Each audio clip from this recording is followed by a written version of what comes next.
before we get into the detailed bits of HTML5, I want to give you a little bit of an overview of HTML5 and what we'll be talking about today, just so that you have an idea of where we're going and what potential there is. Like you've heard, HTML5 is the future of the web.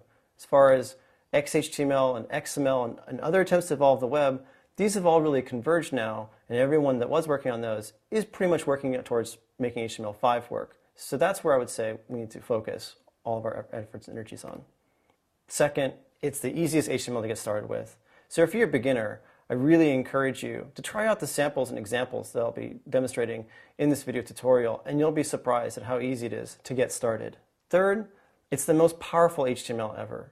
So if you're an advanced user, a web author that's been authoring for 10 plus years, maybe even 15 plus years, or a web developer, take a look at some of the more advanced features of HTML and you'll be impressed. There's a lot here to build new applications with. So, what's the adoption strategy that I recommend? Start with the basics. I'll give you all the basics today that you need to get started that you can use on your websites today across all browsers. Update your HTML4 knowledge. A lot of us that have been following the web know how to author in HTML4, know it really well, all the tags inside and out, and CSS as well.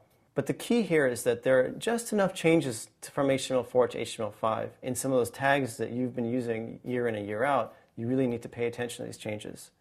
And finally, as you find practical need for the new features in HTML5, add them in. I would say 1 or 2 at a time at most. And this is so that you can become familiar with them and develop experience with how they work rather than just try to use them all in some sort of kitchen sink type approach. So incremental adoption is the right strategy here.